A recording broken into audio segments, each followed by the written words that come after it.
दानव सागर मंथन के लिए उतावले हैं तो फिर हमें भी देर नहीं करनी चाहिए। पक्षीराज,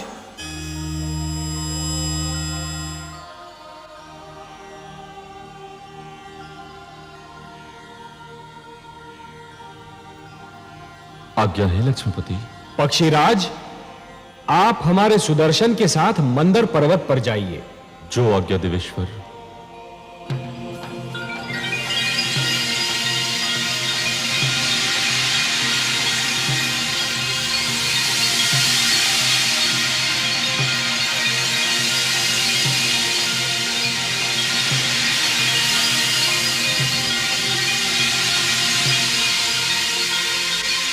हे सुदर्शन, आप पक्षीराज के साथ मंदर पर जाइए और मंदर पर्वत को जड़ से काट दीजिए। और हे पक्षीराज, मंदर के जड़ से कट जाने पर आप उसे हमारे पुष्पक से बांधकर सागर तट पर ले आइए और फिर हमारे अगले आदेश की प्रतीक्षा कीजिए। मैं आपके आदेश की प्रतीक्षा करूंगा देवेश्वर।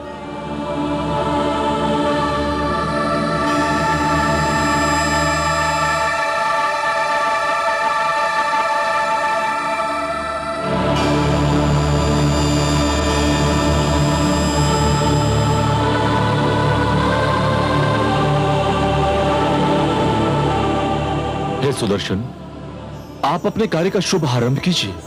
मैं पुष्पक लेकर लौटता हूं।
आपको अपना वचन याद है देवराज?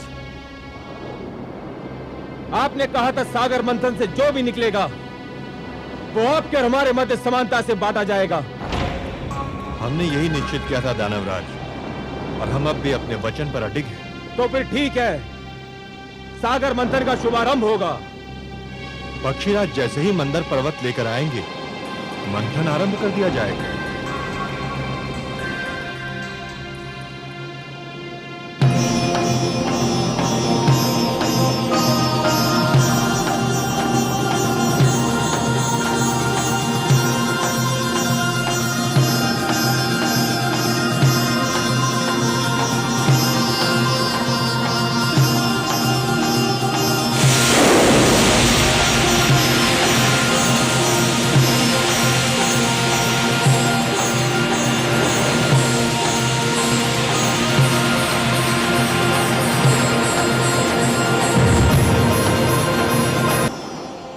नहीं देवराज, हम तुम का छोर पकड़ेंगे और तुम देवतागण मुख की ओर रहोगे।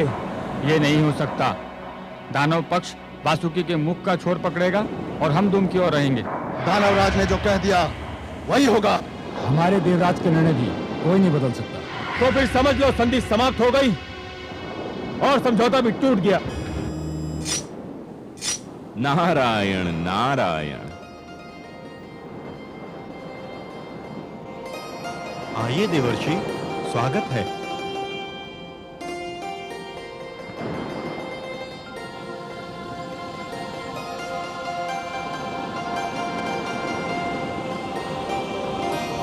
वातावरण का ताप बहुत बढ़ा हुआ दिख रहा है। किस विवाद ने ताप को बढ़ा दिया है? देवर्षि, आप ही निर्णय कीजिए। हमारा कहना है कि दानव वासुकी के मुख का छोर पकड़ेंगे और देवता दुम का छोर, पर ये दानव मान ही नहीं रहे हैं। हे देवर्षि, समझौते का प्रस्ताव देवराज लेकर आए थे, हमने मान लिया। अब हम प्रस्ताव रख रहे हैं तो देवराज क्यों नहीं मानते? उचित है, सर्वथा उचित है। देवराज, दानवराज का तर्क बुद्धि संगत है। ये आप क्या कह रहे हैं देवर्षि? आप तो दानवों का पक्ष ले रहे हैं। मैं पक्ष नहीं ले रहा हूं देवराज, मैं तो वही कह रहा हूं जो न्याय संगत है। हे देवराज, शरीर में मुख श्रेष्ठ होता है या पांव? 100% मुख। वो ऊपर होता है, ऊंचा होता है, शरीर की पहचान बताता है। तो फिर तो श्रेष्ठ की ओर उसी को ही होना चाहिए जो स्वयं भी श्रेष्ठ हो। क्या कहना चाहते हैं आप देवर्षि?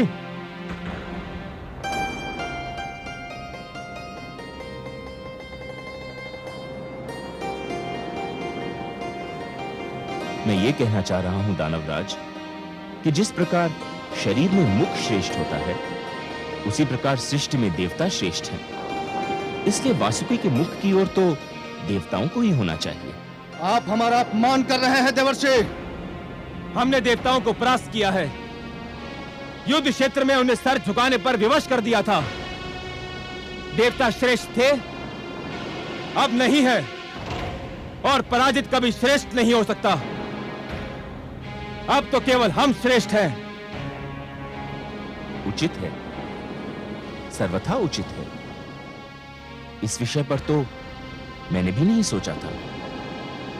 श्रेष्ठ वही होता है जो विजयी होता है।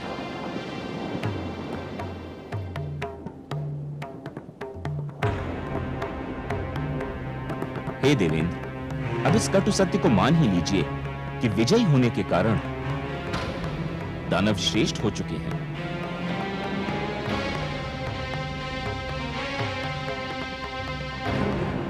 हे दानवराज, श्रेष्ठता की कुछ मांगे होती हैं और प्रथम मांग यह होती है कि उसे हमेशा श्रेष्ठ की ओर रहना पड़ता है। यह मांग तो तभी पूरी हो सकती है जब आप वासुकी के श्रेष्ठ भाग की ओर हो। यदि श्रेष्ठ की यही मांग है तो हम वासुकी के मुख की ओर का पाला स्वीकार करते हैं।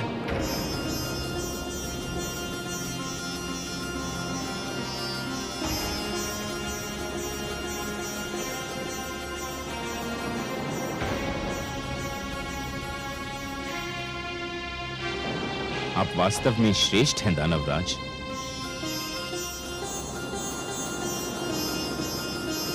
देवर्षि नारद की जय! देवर्षि नारद की जय! देवर्षि नारद की जय! नारायण नारायण। नारद के इस खेल से दानव थे अनजान, जीत हुई फिर ज्ञान की, हार गया अज्ञान। सागर मंथन के लिए दोनों दल तैयार, लेकिन क्या हो पाएगा देवों का उद्धार।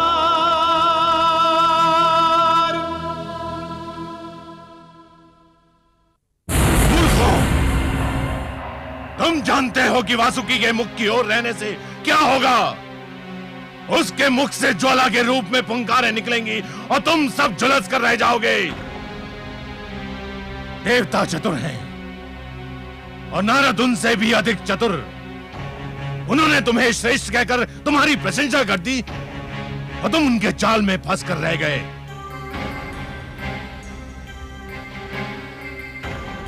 परंतु गुरुदेव, अब तो हमने उनका प्रस्ताव मान लिया है।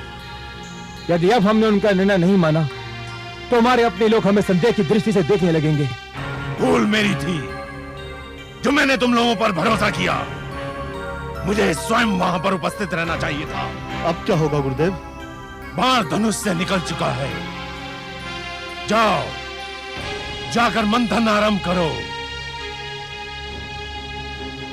मुझे स्वयं देवताओं की चतुराई पर दृष्टि रखनी है।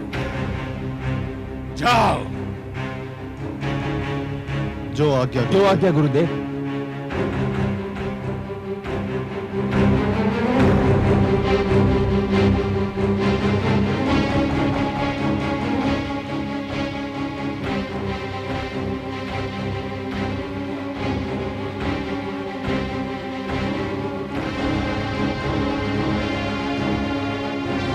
सर्वानु,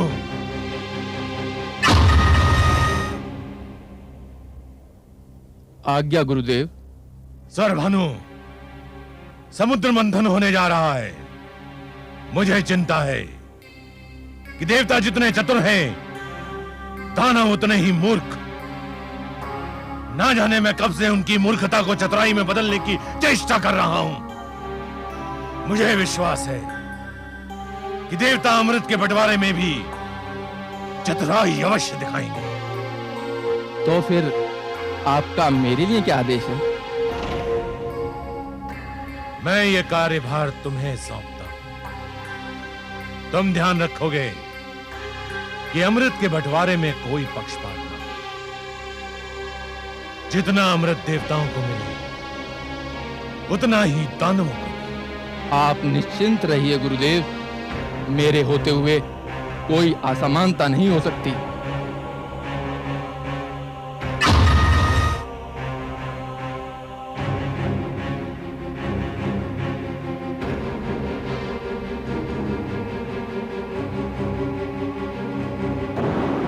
हे पक्षीराज,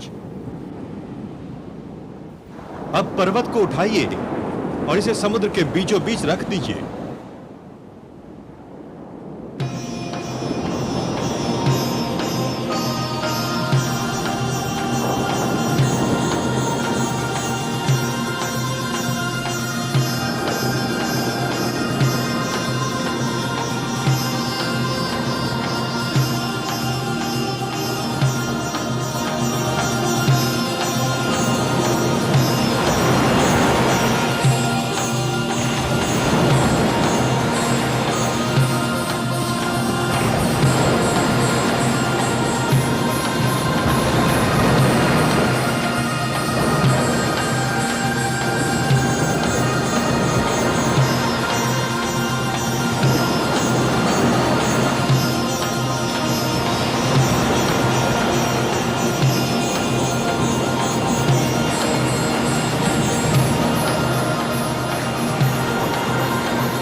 देवराज, अंदर समुद्र तल में टिक नहीं पा रहा।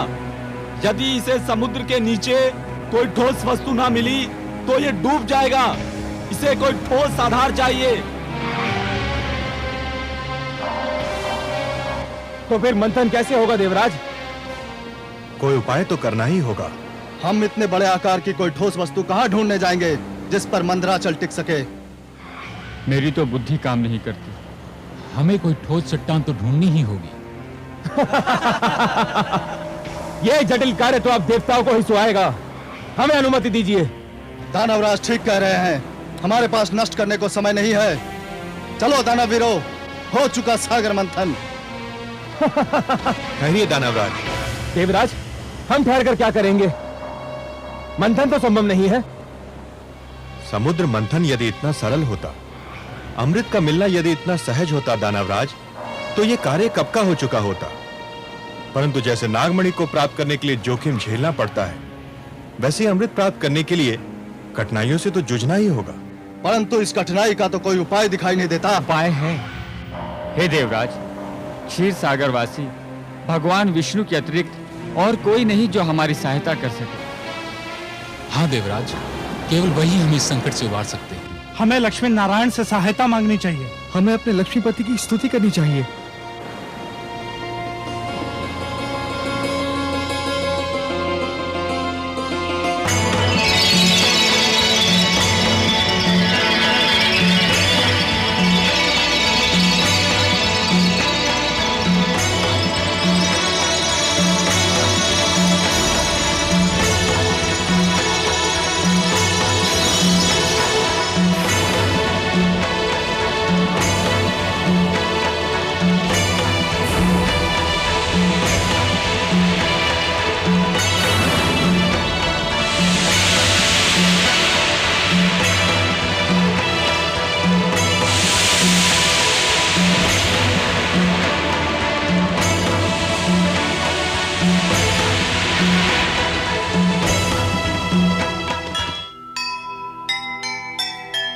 मानव के हित में सदा लेते हैं अवतार। सागर मंथन का लिया नारायण ने भार। लीलाधर भगवान की लीला बड़ी अनूप। धरती के कल्याण को लिया कुर्म का रूप। लिया कुर्म का रूप।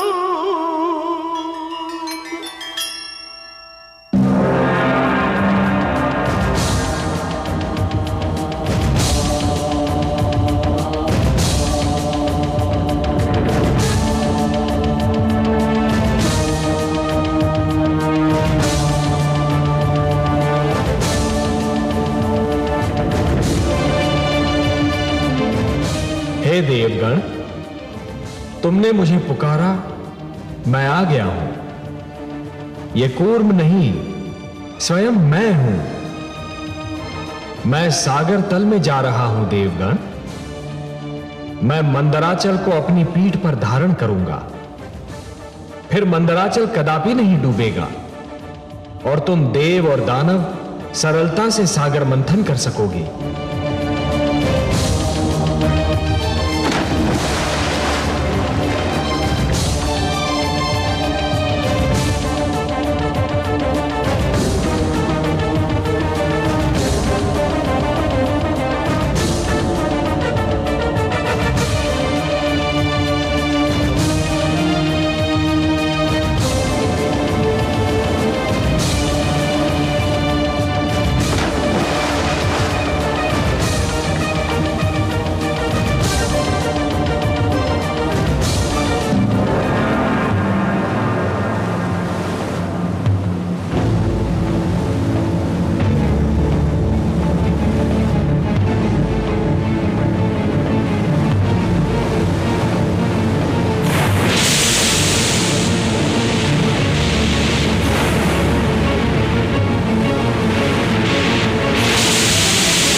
अमृत है।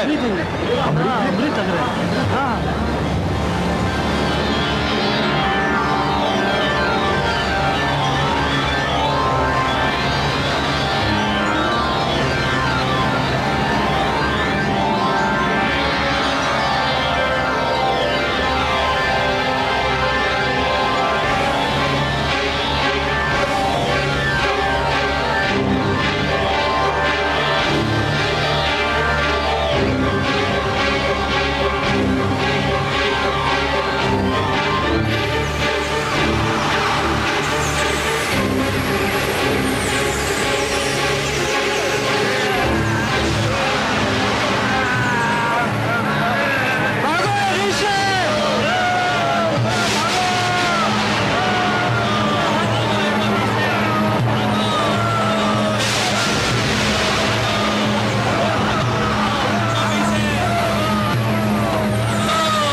गुरुदेव, सागर मंथन से अमृत के स्थान पर विष निकल आया है।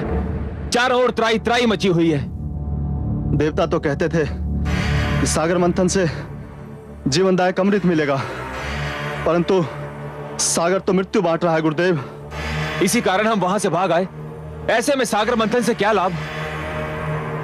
हम अब सागर मंथन में भाग नहीं लेंगे।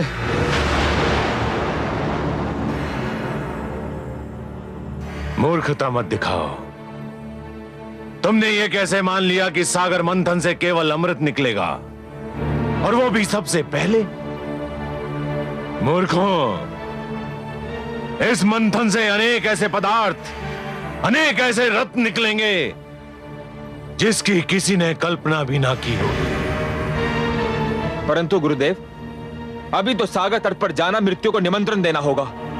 वहां चारों ओर विषैली वायु के बादल फैले हुए हैं और फैलते ही जा रहे हैं। वहां तो खड़े रहना भी असंभव है। ना जाने ये कैसा विष है। इस विष का नाम है कालकूट, और ये हलाहल है। परंतु तुम क्यों चिंता करते हो? मेरे पास भी संजीवनी मंत्र है, और मैं तुम्हें मरने नहीं दूंगा। तुम सब मेरे आश्रम में ही ठहरो और इस विपत्ति के टलने की प्रतीक्षा करो। तुमसे अधिक तो देवता चिंतित होंगे, क्योंकि देवताओं के लिए मंथन और अमृत तुम्हारी तुलना में अधिक महत्व रखता है। अब देखना है कि वो इस विपत्ता को टालने के लिए क्या उपाय करते हैं। जो आज्ञा गुरुदेव। रक्षा कीजिए, रक्षा कीजिए।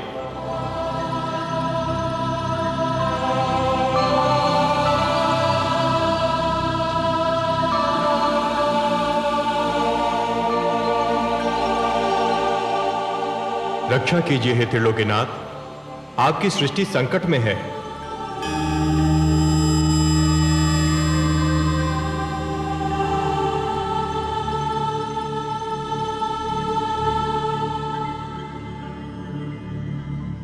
हे विश्वेश्वर, सागर मंथन से जीवनदायक अमृत के स्थान पर प्राणघातक विष निकला है। सृष्टि में हाहाकार मचा है। हे आदि प्रजापति, हे देवगण, जीवन को अमर बनाने के लिए मृत्यु से हर पग पर टकराना तो अवश्य पड़ता है। इसी संघर्ष में तो जीवन का सौंदर्य निहित है। जब शिशु माता के गर्भ में होता है तो उसे हर क्षण मृत्यु से संघर्ष करना पड़ता है। शिशु के जन्म से पूर्व माता भी जीवन और मृत्यु के इसी संघर्ष का अनुभव करती है। परंतु जैसे ही शिशु का जन्म होता है, समस्त सृष्टि मुस्कुराती है।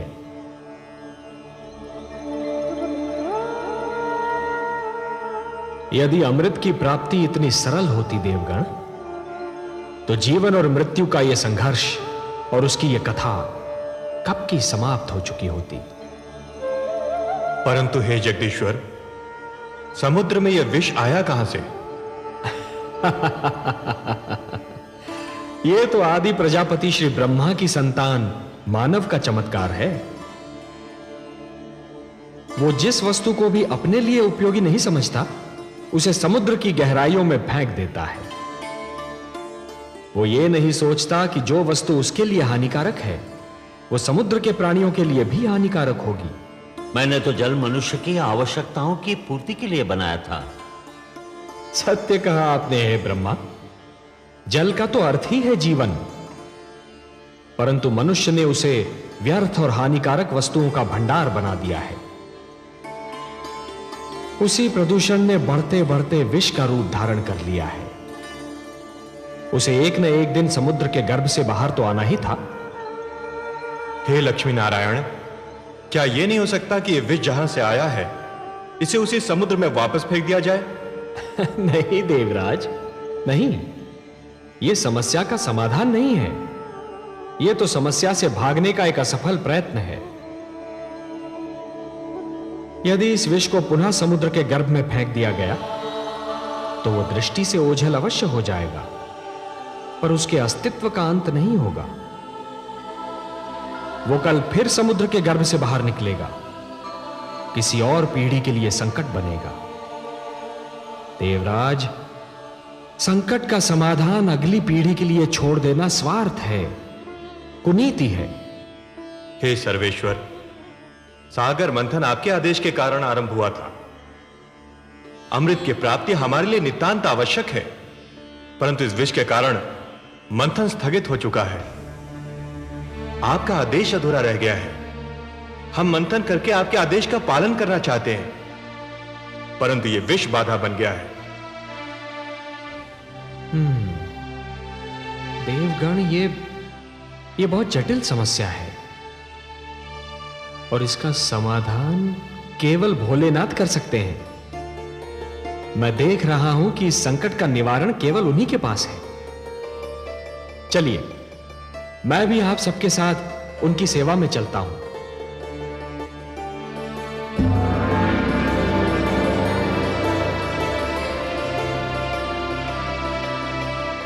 महादेव की जय हो।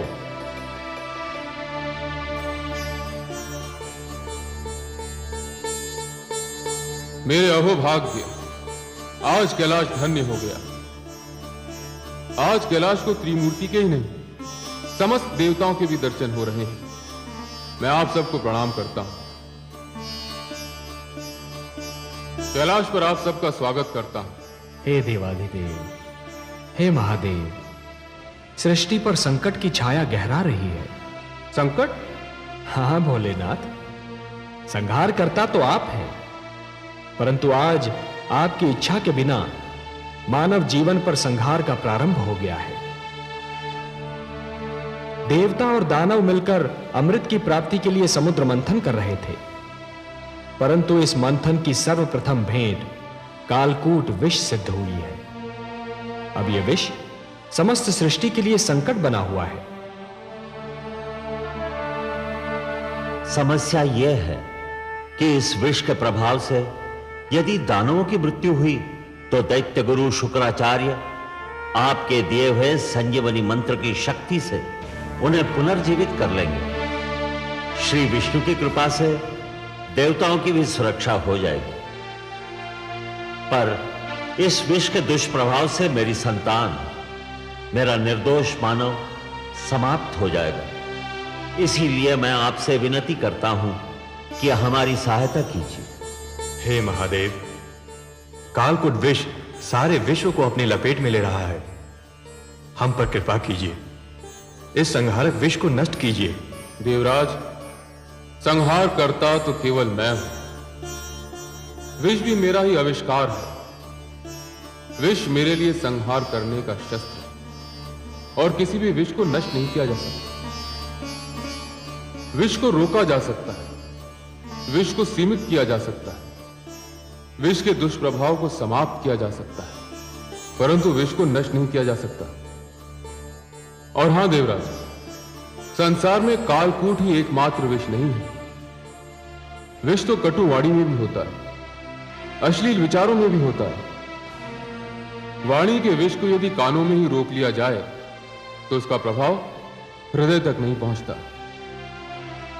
और अश्लील विचारों के विष को यदि मस्तिष्क में प्रवेश न करने दिया जाए तो वो चरित्र को हानि नहीं पहुंचा सकता।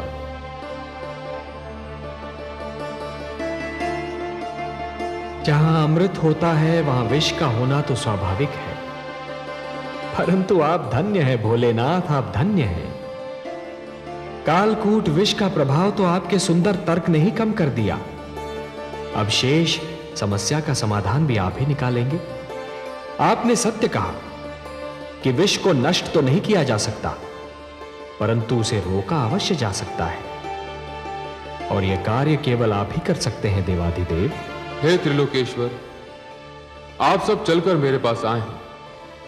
यहां आकर आपने मुझ पर कृपा की। आपके आदेश का पालन करके मुझे हर्ष होगा। मुझे कालकूट को कहीं रोकना होगा, उसकी सीमा का निर्धारण करना होगा। जगत के कल्याण के लिए यह कार्य मैं अवश्य करूंगा। आप चिंता न करें, मैं आपके साथ सागर तट पर चलता हूं।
हे महेश, हे महादेव,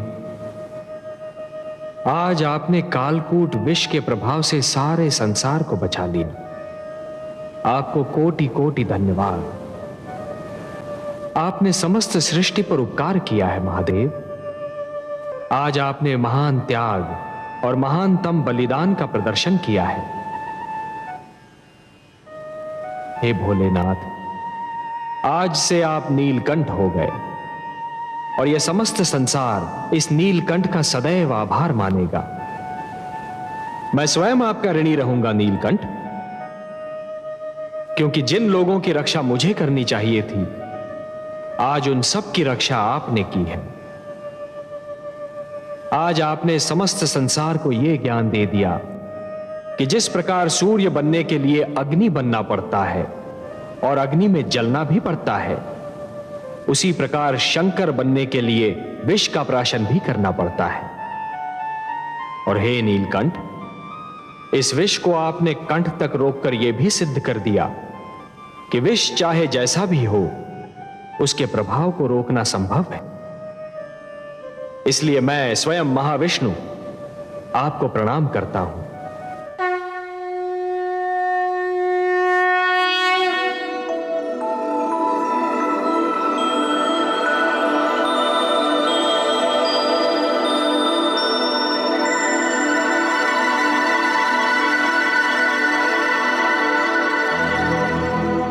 सबकी रक्षा के लिए किया आज विष पान, देवों के भी देव हैं नीलकंठ भगवान, देवों के भी देव हैं नीलकंठ भगवान।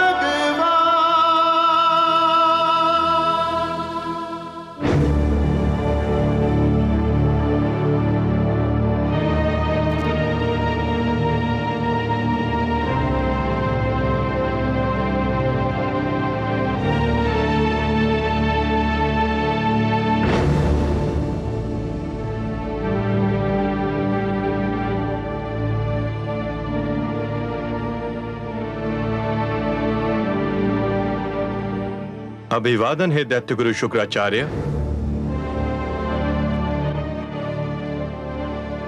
कालकूट का संकट टल गया। श्री शिव शंकर ने कृपा की और उसे अपने कंठ में रोक लिया।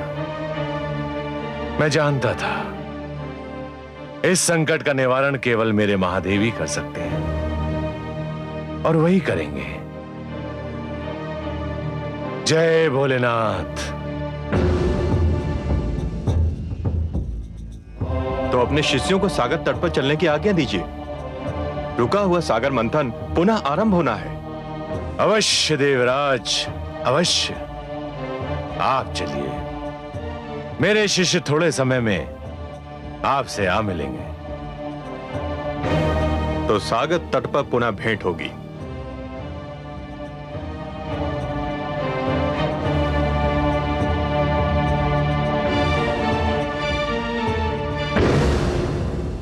गुरुदेव, क्या मैं पुनः जाना होगा? हाँ, न केवल जाना होगा बल्कि सागर मंथन में भाग भी लेना होगा। अमृत कितना महत्वपूर्ण है यह केवल मैं जानता हूं। देवराज इंद्र की बात भूल गए तुम? संजीवनी मंत्र जितना तुम्हारे लिए आवश्यक है, अमृत उतना ही मेरे लिए आवश्यक है। तुम सब तुरंत सागर तट पर पहुंचो।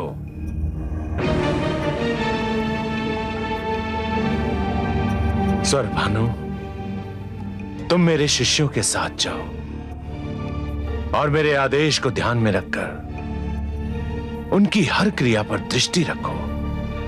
जो आज्ञा गुरुदेव।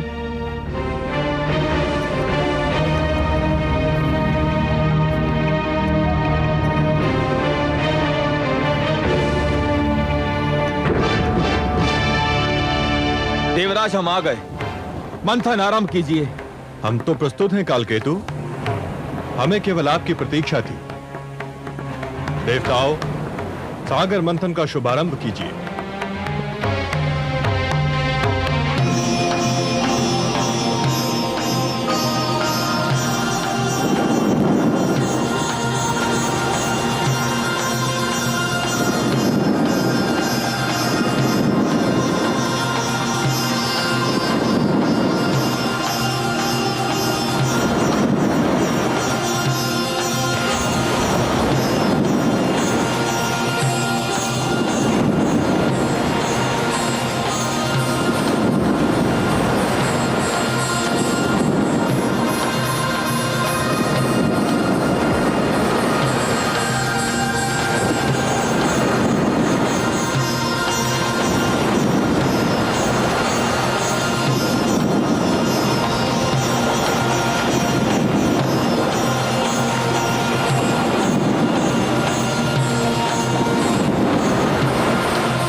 अरे ये तो एक नारी है।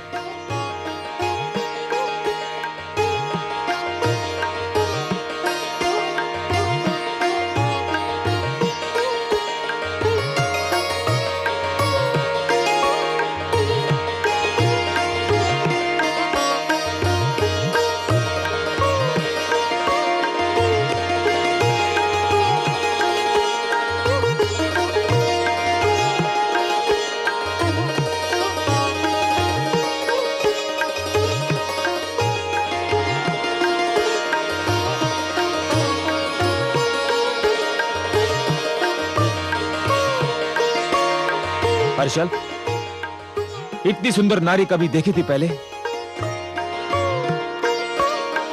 नहीं दानवराज, ये तो कोई स्वर्ग की अप्सरा दिखाई पड़ती है। मूर्ख हो तुम। स्वर्ग की अप्सराएं तो इसके पांव की धूल के समान होंगी। तनिक इसका रूप तो देखो। मुख है कि पूनम की रात्रि का चंद्रमा, आंखें हैं या मद की कटोरी, कपोल है कि लाल कमल के पुष्प, अधरों की लालिमा उषा को लजा रही है, कंधों पर काले केशों की घटा लहरा रही है, मुस्कुराती है तो हृदय पर बिजली गिराती है, चलती है तो पुष्पों से भरी डाली लचक जाती है। हर्षल, इसने तो मेरा मन विचलित कर दिया है। तो फिर आप घोषणा कर दीजिए महाराज कि इस सुंदरी पर केवल आपका ही अधिकार होगा। इस सुंदर नारी पर हमारा अधिकार है देवराज। कदापि नहीं। क्यों? निर्णय तो यही हुआ था, मंथन से जो भी वस्तु निकलेगी वो देवता और दानवों में आदि आदि बांट दी जाएगी। हाँ, यही निर्णय हुआ था, किंतु यह वस्तु नहीं है, प्राणी है, नारी है, स्त्री है। इसका विभाजन नहीं किया जा सकता। मैं कब कहता हूं कि इसका विभाजन किया जाए? मैं स्वयं इसे इसी रूप में प्राप्त करना चाहता हूं जिस रूप में दिखाई दे रही है। निर्णय बहुत सरल है देवराज, यह सुंदरी हमें दे दो। इसके उपरांत मंथन से जो भी निकलेगा वो तुम देवतागण ले लेना। दानवराज बिल्कुल ठीक कह रहे हैं। यह केवल नारी और सुंदरी नहीं है, देवी है। और देवी केवल देवताओं की संगति में रह सकती है, दानवों की संगति में नहीं। तुम हट कर रहे हो देवराज। यह हट का नहीं, सिद्धांत का प्रश्न है। यह देवी तुम्हें नहीं दी जा सकती। तो फिर हम समझौते के अंत की घोषणा करते हैं देवराज। हम समझौता समाप्त नहीं करना चाहते, परंतु यदि यही एक मार्ग रह गया है तो हमें स्वीकार है। समझौते के अंत का दूसरा अर्थ समझते हो देवराज? समझौते का अंत युद्ध का आरंभ होता है। अब हमारी भेंट युद्ध क्षेत्र में होगी। आपकी इच्छा दानवराज, तुम हमें युद्ध के लिए तैयार पाओगे।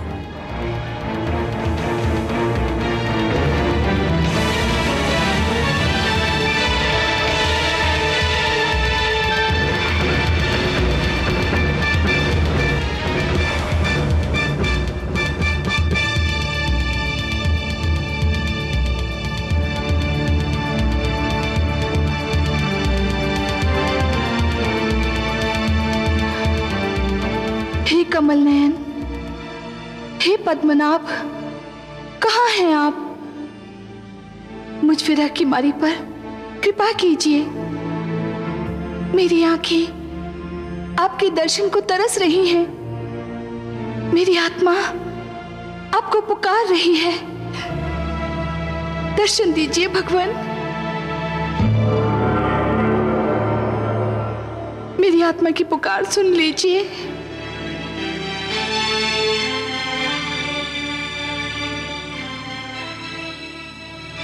महादेवी, कमल नयन, आपने हमें पुकारा, हम आ गए आपके पास। कमल नयन, आपने मुझे अपनी भुजाओं में ग्रहण करते समय कहा था कि इस बार हमारा मिलन बहुत ही मधुर होगा। हाँ देवी। परंतु धरती पर मुझे आपसे दूर करने की चेष्टा की जा रही है। देवता और दानव मुझे आपसे छीनने के लिए तत्पर हैं, एक दूसरे से युद्ध करने के लिए तैयार हैं। हे कमल नयन, सागर से निकलते ही सबसे पहले मुझे आप ही का ध्यान आया था। आपसे क्षणिक वियोग भी मुझसे सहन नहीं होता। हे महादेवी, उपवन के भाग्य में वसंत का सुख सदैव नहीं होता, उसे पतझड़ का दुख भी झेलना पड़ता है। उसी प्रकार जीवन में भी मिलन का आनंद सदा के लिए नहीं छाया रहता देवी, वियोग की घड़ियां भी आती हैं। तो कब बीतेंगी ये विरह की घड़ियां? मैं तो आप ही की हूं, आप ही के लिए बनी हूं। आपसे दूर रहने का विचार भी मुझसे सहन नहीं होता। हे महादेवी, इस बार आप मंथन में सागर पुत्री के रूप में जन्मी है, इसलिए आप धरती के नियमों के अधीन हैं। मैं इन नियमों को तोड़ नहीं सकता देवी। धरती के सारे प्राणियों की भांति आपके भाग्य विधाता भी ब्रह्मा है। आपके भाग्य में क्या लिखा है ये तो केवल वही बता सकते हैं। तो मैं ब्रह्मा जी के पास जाऊंगी, उनसे पूछूंगी कि मुझ पे ये अत्याचार क्यों किया जा रहा है, मुझे अपने नारायण से क्यों दूर किया जा रहा है।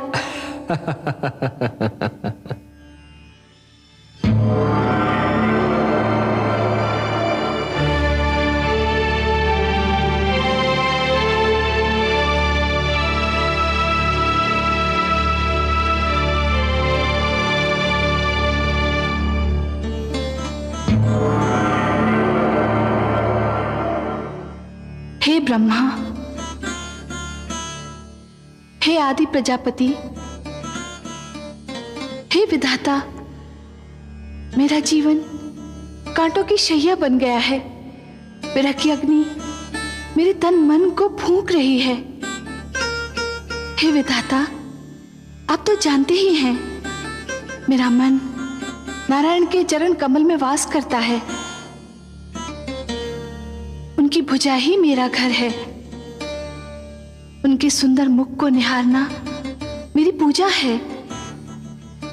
उनसे दूर बीता एक पल मेरे लिए युग के समान है। फिर मुझे उनसे दूर क्यों किया जा रहा है? सागर तट पर मेरे लिए युद्ध की घोषणा कर दी गई है। आपके लिए युद्ध की घोषणा? हाँ विधाता, मेरे लिए युद्ध घोषित किया गया है। देवता और दानव मेरे लिए झगड़ रहे हैं। देवता चाहते हैं कि मैं उनकी संगति में रहूं, और दानवों की इच्छा है मैं उनकी संपत्ति बन जाऊं। हे विधाता, आपने मेरे भाग्य में क्या लिख दिया जो ये अत्याचार मुझ पर हो रहा है? हे देवी, अवश्य ही ये अत्याचार है, परंतु मैंने आप ही के लिए नहीं, हर नारी के लिए एक नियम बनाया है। वो नियम यह है कि नारी पर उसकी इच्छा जाने बिना कोई अपना अधिकार नहीं जमा सकता। पर वे जमा रहे हैं अधिकार। वे भ्रम में हैं, वे मेरे नियम को तोड़ रहे हैं। मैं ऐसा नहीं होने दूंगा। चलिए, मैं आपके साथ चलता हूं, उनका भ्रम दूर करता हूं।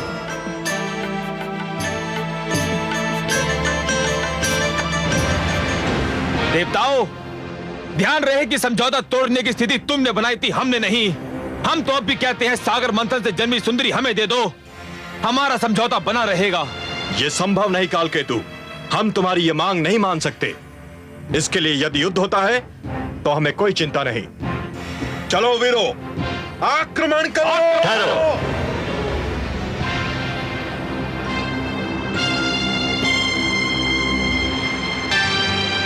दोनों पक्ष इस नारी को प्राप्त करने के लिए झगड़ रहे हैं, पर किसी पक्ष ने इस नारी से यह पूछने का कष्ट किया कि स्वयं इसकी इच्छा क्या है? यह नारी की इच्छा का प्रश्न नहीं है ब्रह्मदेव, यह समझौते के सिद्धांत के आदर का प्रश्न है। नहीं, यह हर स्त्री के अधिकारों का प्रश्न है। अपने लिए किसी को स्वीकार या अस्वीकार करने का निर्णय केवल नारी कर सकती है। स्त्री कोई वस्तु नहीं जिसे बांट लिया जाए। समुद्र मंथन से निकली ये नारी मेरी सहोदरा है, मेरी बहन है। ये सागर पुत्री किसे स्वीकार करेगी, इसका अधिकार मैं इसी को देता हूं। आज मैं एक नई प्रथा के शुभारंभ की घोषणा करता हूं। यह स्वयंवर की प्रथा होगी। स्वयंवर? हाँ, स्वयंवर, जो हर नारी का अधिकार होगा।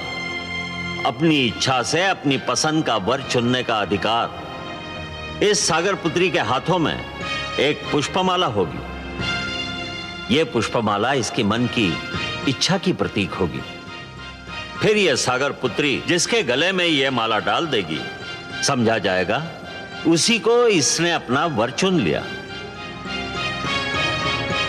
मैं समस्त देवता और दानव समाज को इस सागर पुत्री के स्वयंवर समारोह में भाग लेने का निमंत्रण देता हूं।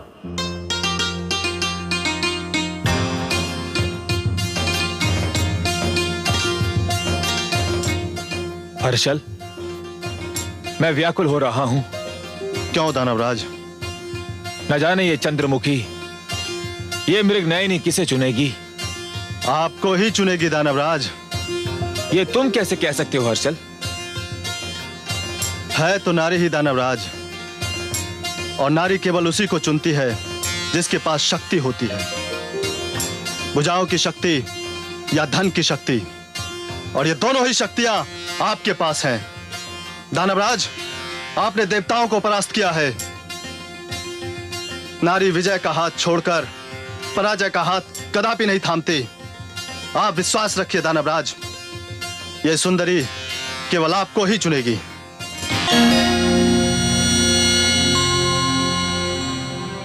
वरुण देव, चंद्रदेव नहीं आए अभी तक? संध्या की बेला हो गई है, बस उदय होने ही वाले होंगे।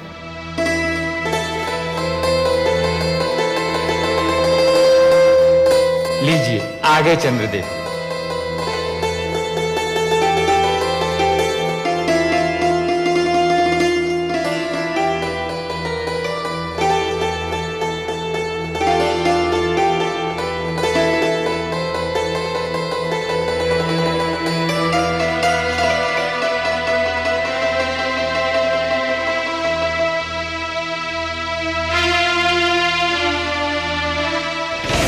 हे ब्रह्मा, मेरी समझ में नहीं आ रहा क्या कारण समय को नष्ट किया जा रहा है।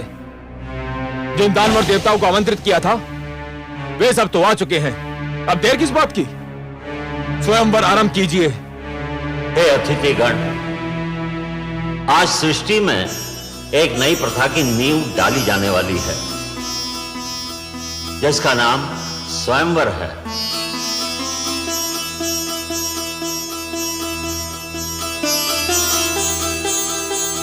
अर्थात अपनी इच्छा से अपने लिए वर चुनने का अधिकार केवल कन्याओं को प्राप्त होगा।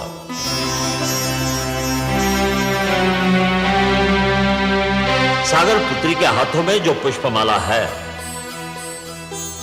इसे ये उसी के गले में डालेंगी जिसको ये अपने योग्य समझेंगी, जो इनका मन भावन होगा।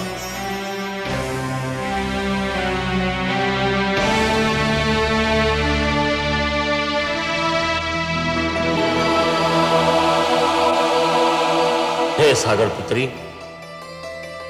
आपको ये माला यहां उपस्थित अतिथियों में से किसी एक के गले में डालनी ही होगी। और हे अतिथिगण, आप भी जान ले, सागर पुत्री के चुनाव को कोई चुनौती नहीं दे सकता।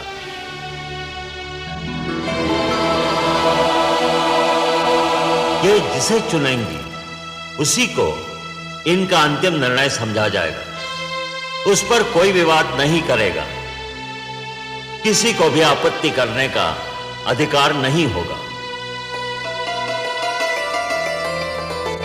हे देवी, मैं स्वयंवर समारोह के आरंभ की घोषणा करता हूं। आगे बढ़िए और जिसे आप अपने योग्य समझें उसके गले में यह पुष्पमाला डाल दें।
मैं जानता था यही होगा।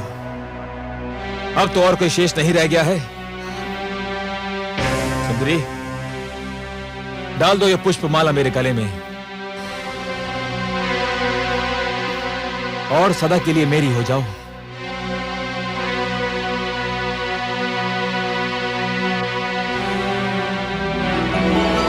सुंदरी, इतना विलंब क्यों?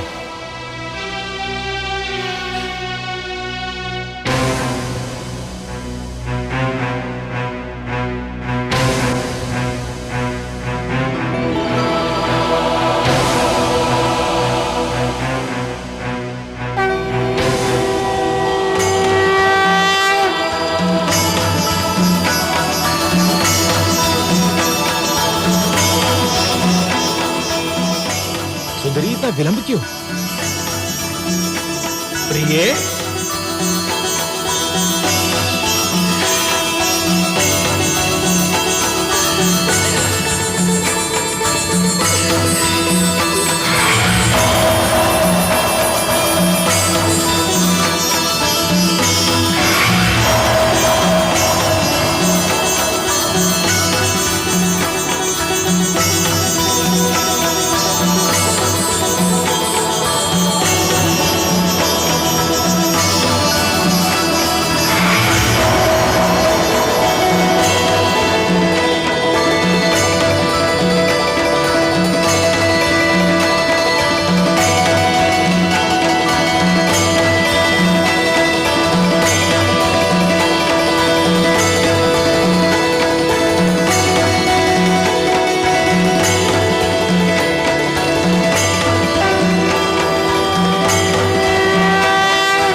लक्ष्मी ने हर वक्ष पर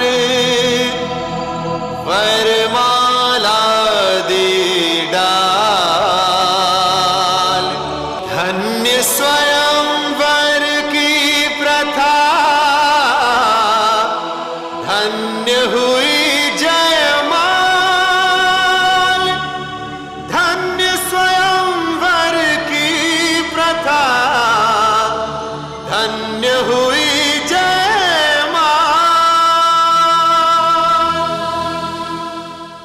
लक्ष्मी नारायण की, लक्ष्मीपति की, लक्ष्मी नारायण की, लक्ष्मीपति की, लक्ष्मी नारायण की, लक्ष्मीपति की।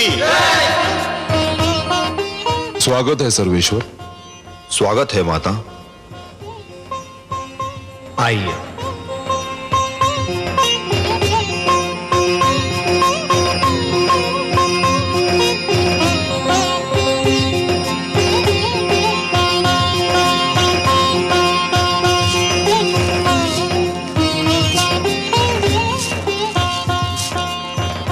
हमने आपसे कहा था ना महादेवी कि इस बार हमारा मिलन बहुत मधुर होगा। ऐसा जिसे आप कदापि नहीं भूल पाएंगी। कैसा लगा आपको ये मिलन? बहुत सुंदर, बहुत मधुर, अनुपम। किंतु हे कमल नयन, जब तक आप नहीं आए थे मेरे हृदय की गति रुकी जा रही थी। एक क्षण का भी और विलंब करते आप तो। विलंब क्यों करता देवी? आपका मन मुझे पुकार रहा था। जब भी कोई मुझे मन से पुकारता है तो मैं उसके पास जाने में एक क्षण का भी विलंब नहीं करता। और आप तो देवी, जिन रंगों से हमारा जीवन चित्र बना है ना, उस चित्र के सुंदरतम रंग आप हैं। आपके बिना तो हमारा जीवन अधूरा है, अस्तित्व अधूरा है। तो आपके पास आने में मैं विलंब क्यों करता?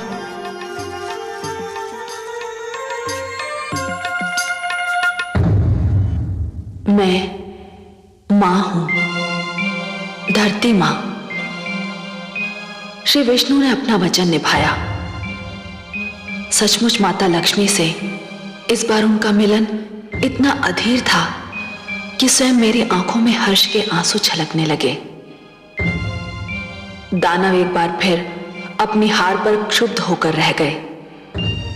वे शायद इसके बाद मंथन पर भी तैयार न होते, पर दैत्य गुरु शुक्राचार्य अब अपने लिए अमृत पाने को इतना व्याकुल थे कि उन्होंने अपने दैत्य शिष्यों को सागर मंथन में सहयोग देने पर विवश कर दिया। मंथन फिर आरंभ हुआ। सागर ने अपने गर्भ में छिपे अनमोल कोष लुटा दिए। समुद्र की तह से कामधेनु निकली। ऐरावत, अश्व, कल्प वृक्ष जैसे अनमोल रत्न निकले, पर प्रतीक्षा तो थी अमृत की, उस पदार्थ की जो मृत्यु की मृत्यु है। और फिर वो घड़ी आ ही गई।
चित्ररथ वो देखो।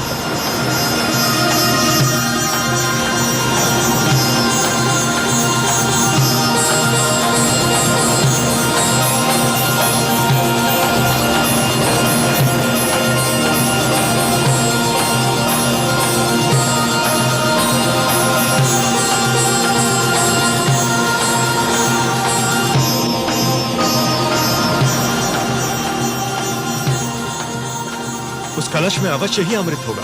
अमृत? अमृत?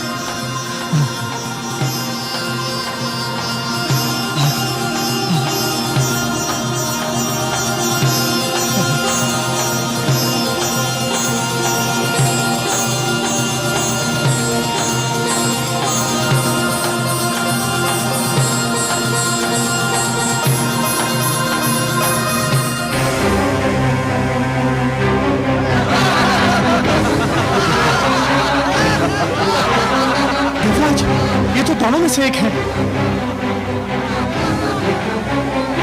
हमारे साथ धोखा हुआ है।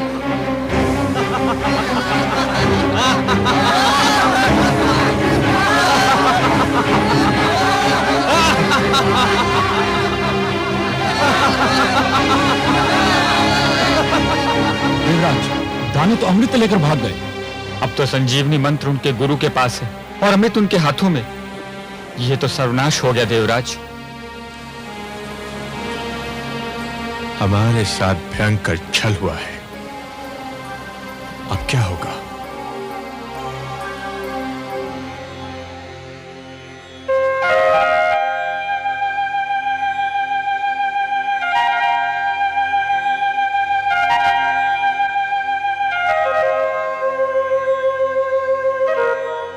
हे जगदीश्वर, ये तो अनर्थ हो गया। दानव अमृत कलश लेकर भाग गए। संजीवनी और अमृत दोनों की शक्ति पाकर तो वे समस्त सृष्टि का सर्वनाश कर डालेंगे। असंभव। यह असंभव है देवराज। यदि संसार पर दानव संस्कृति का राज हो गया तो सृष्टि की रचना का सारा उद्देश्य ही समाप्त हो जाएगा। सृष्टि की रचना तो सुंदर विचारों के पनपने के लिए, शांति की सुगंध फैलाने के लिए और मानव को उन्नति के शिखर तक पहुंचाने के लिए की गई है। नहीं देवेंद्र, नहीं। धरती पर दानवी विचारों के लिए कोई स्थान नहीं है। दानव संस्कृति का उत्थान सृष्टि के सौंदर्य का अंत होगा, और मैं यह कदापि नहीं होने दूंगा देवेंद्र।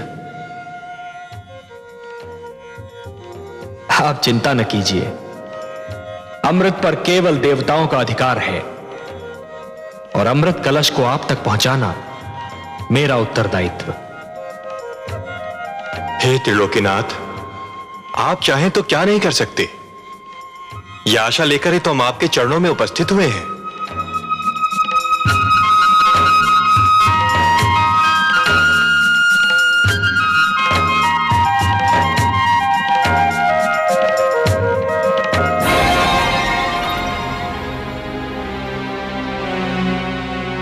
हे स्वर भानु, हम तुम्हारे आभारी हैं। आज तुम्हारे कारण देवताओं को ज्ञात हो गया कि यदि हम दानव छल पर उतर आए तो देवता हमारे आगे ठहर नहीं सकते। छल विद्या में हम दानव देवताओं से कहीं आगे हैं।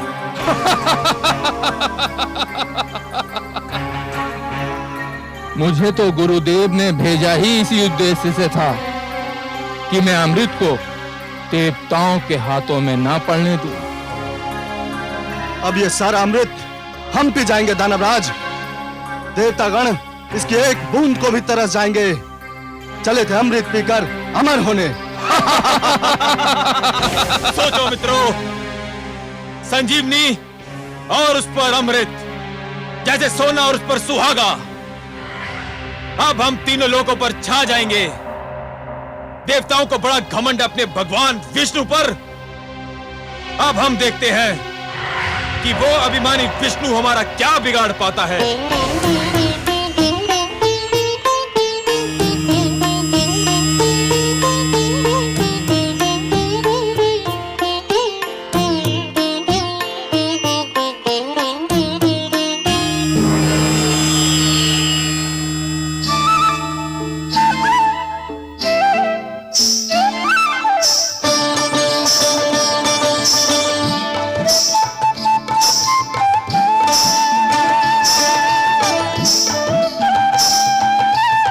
कलश स्वर भानु और अमृत का वितरण आरंभ करो।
हे सुंदरी, हे मृगलोचिनी, पुष्प की डाल से लचकते शरीर वाली, चूड़ियां बजाती, पायल झनकारती,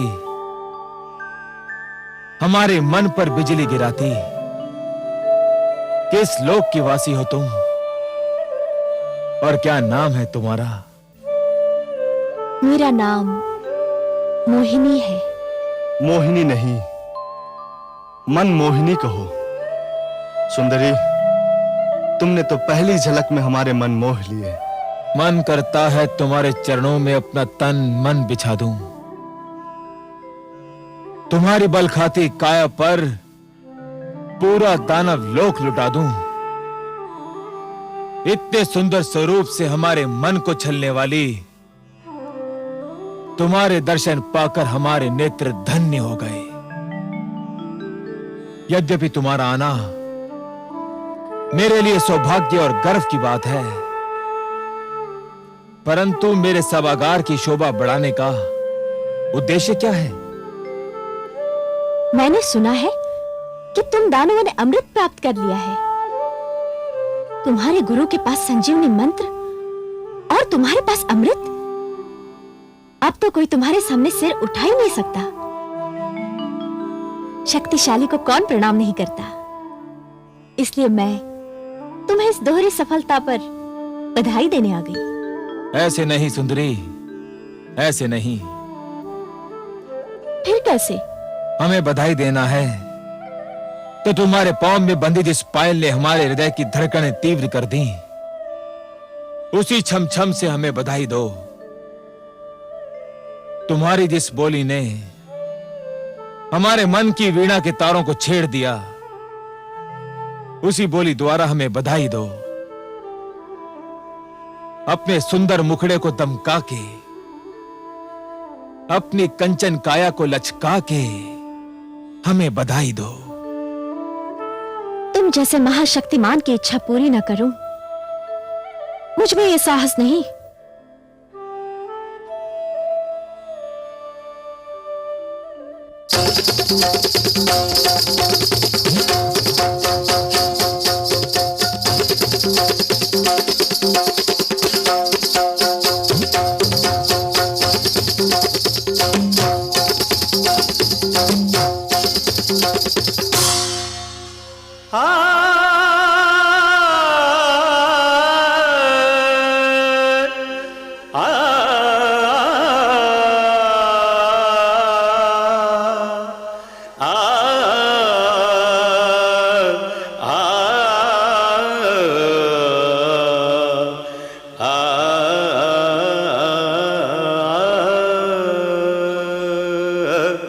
मत्स्य बने फिर कच्छप बन के, किया पाप संहार।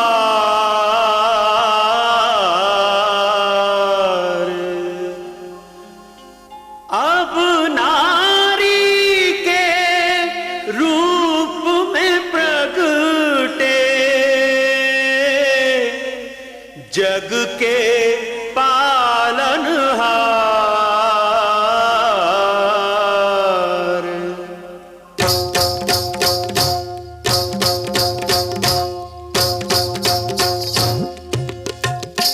देखो आज लियो हरि रूप मोहनिया, आज लियो हरि रूप मोहनिया, जो इस जग को नाच नचाए, जो इस जग को नाच नचाए। देखो उस नटवर ने बांधी पैंजनिया, जनक जनन झुमक छनन, जनक जनन झुमक छनन। देखो आज लियो हरि रूप मोहनिया। निसा निसा रे सारे पग मरे सा निसा रे धा नि प म ग म नि द प नि सा रे पग मरे सा निसा रे मरे सा निसा रे मरे सा निसा।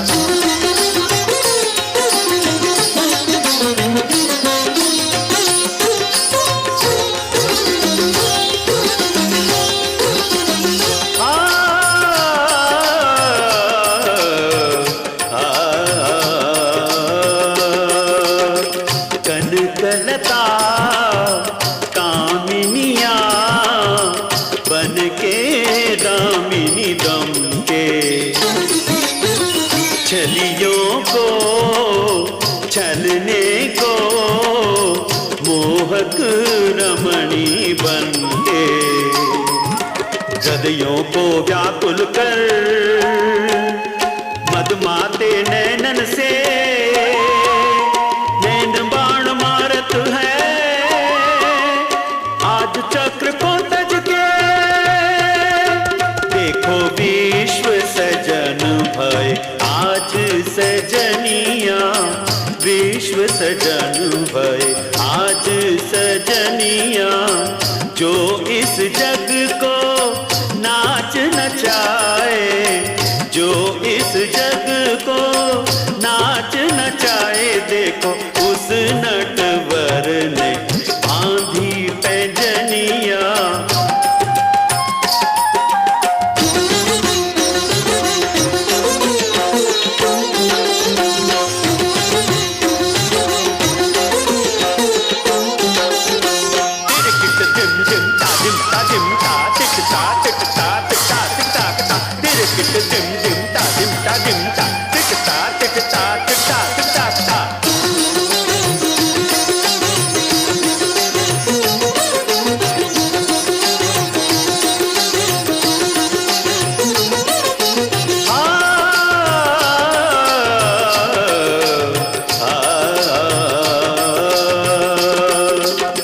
प्रेमातुर दानव दल भ्रम की लट में उलझे, वश में कर दैत्यों को मन ही मन प्रभु हर्षे। यौवन की ज्वाला है, चितवन की हाला है, हर मन मत वाला है, कुछ होने वाला है। देखो सबको छकावत माया हिरनिया, सबको छकावत माया हिरनिया। जो इस जग को नाच नचाए, जो इस जग को नाच नचाए। देखो उस नटवर ने बांधी पैंजनिया, आज लियो हरि रूप मोहनिया, आज लियो हरि रूप मोहनिया।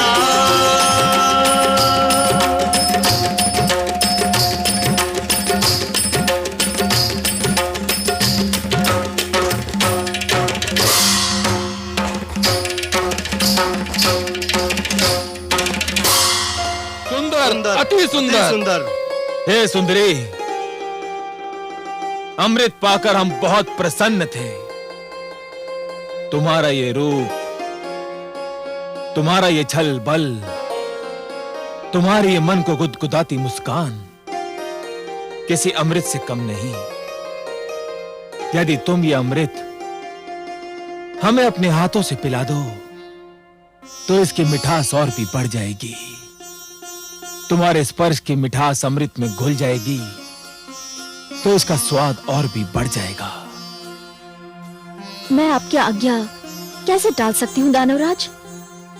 परंतु क्या?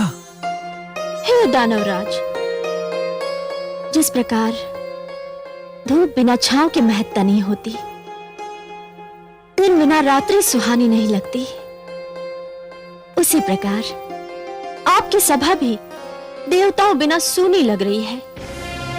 देवताओं बिना? भूल गए? सागर मंथन में वो आपके सहयोगी थे। परंतु वे हमारे शत्रु हैं, हम उनको क्यों बुलाएं? हे दानवराज, आप उन्हें इसलिए बुलाएं कि वे छोटे, आप महान हैं। वे अन्यायी हैं, आप न्यायप्रिय हैं। वे छलिए हैं, पर आप निश्चल हैं। न्याय कहता है कि इस अमृत पर उनका भी अधिकार है। निश्चलता कहती है कि आधा अमृत आप पिए और आधा वे। महानता कहती है कि छोटों को भुला देना भी छोटापन है।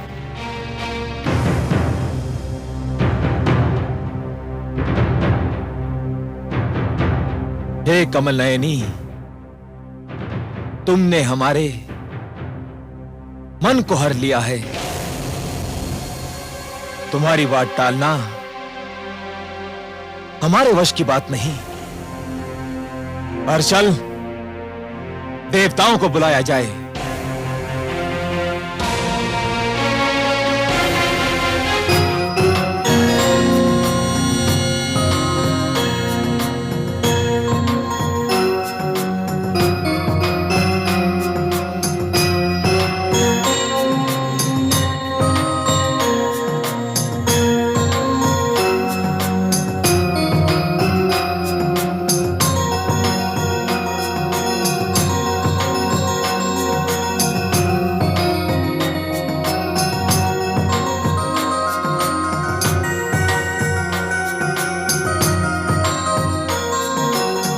हे सुंदरी, अमृत का वितरण आरंभ करो। हमसे और अधिक धीरज न धरा जाएगा। अतिथि सत्कार दानव लोक की परंपरा है। इस परंपरा को निभाने के लिए मैं पहले देवताओं को अमृत पान का अवसर दूंगी।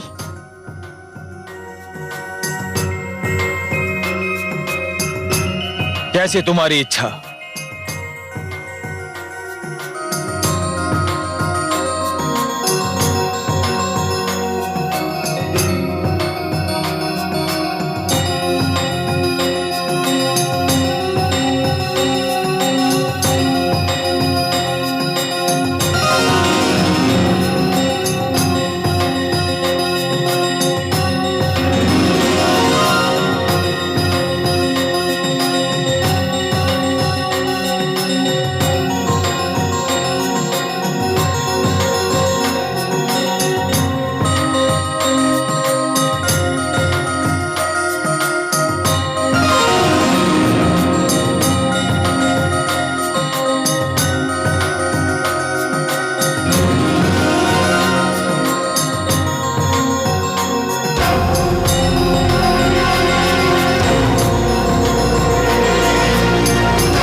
ये तो देवता के वेश में दानव सौरभानु है।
कलश तो रिक्त है।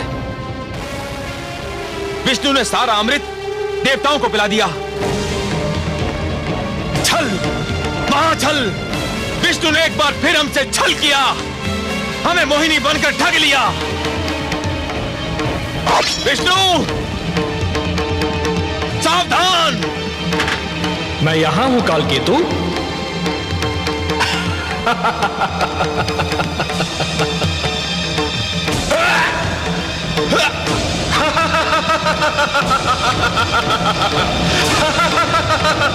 सावधान दानवराज, अब कुछ नहीं हो सकता। स्मरण रहे हम अमृतपान कर चुके हैं। अमृतपान, हम सभी अमर हैं। अब तुम्हारे शस्त्र और तुम्हारी सेना हमारा कुछ नहीं बिगाड़ सकते, कुछ भी नहीं बिगाड़ सकते कालकेतु।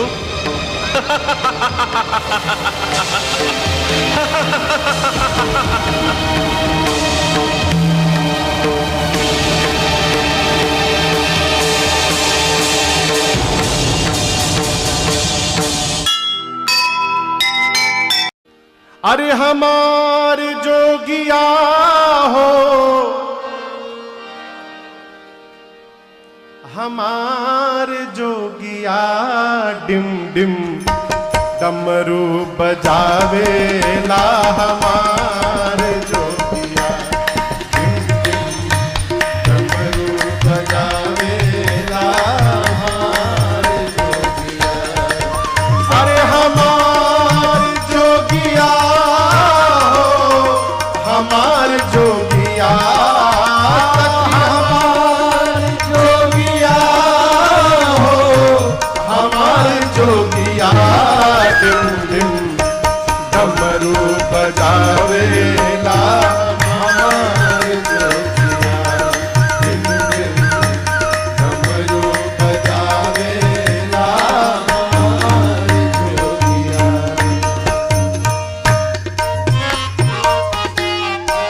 शीश गंगा जी के धार, शीश गंगा जी के धार, सोहे चंद्रमा लीलार, सोहे चंद्रमा लीलार। शीश गंगा जी के धार, सोहे चंद्रमा लीलार। शीश गंगा जी के धार, सोहे चंद्रमा लीलार।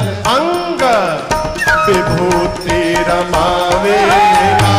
हमार जोगिया अंग विभूति रमावेला। हमार जोगिया, अरे हमार जोगिया हो, हमार जोगिया, सखी हमार जोगिया हो, हमार जोगिया डिम डिम डमरू बजावेला। हमार जोगिया डिम डिम डमरू बजावेला। हमार जोगिया,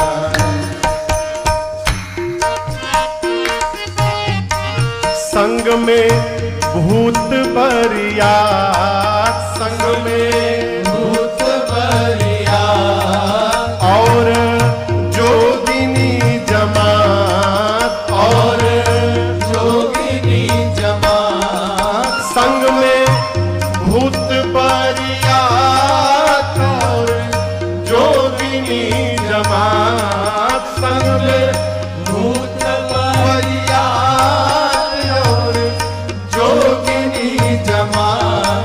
औरी नंदी चढ़ के आवेला। हमार जोगिया, औरी नंदी चढ़ के आवेला। हमार जोगिया, अरे हमार जोगिया हो, हमार जोगिया, सखी हमार जोगिया हो, हमार जोगिया डिम डिम डमरू बजावेला। हमार जोगिया डिम डिम डमरू बजावेला। हमार जोगिया,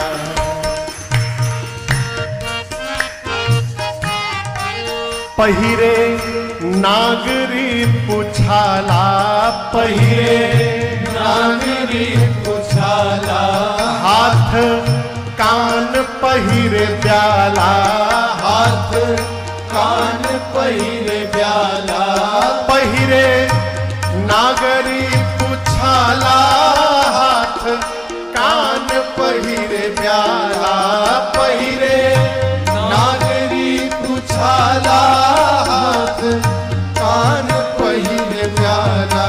हरदम राम राम गावेला हमारे जोगिया हरदम राम राम गावेला हमारे जोगिया सखी हमारी जोगिया हो हमारा जोगिया सखी हमारी जोगिया हो हमारा जोगिया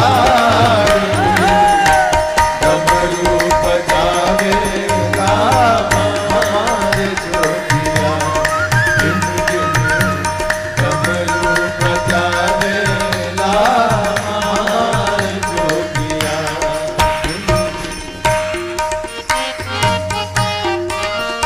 सब लोक के जो देवा सब लोक के जो देवा करे सारा जग सेवा करे सारा जग सेवा सब लोक के जो देवा करे सारा जग सेवा सब लोक के जो देवा करे सारा जग सेवा शिव शंकर कहावेला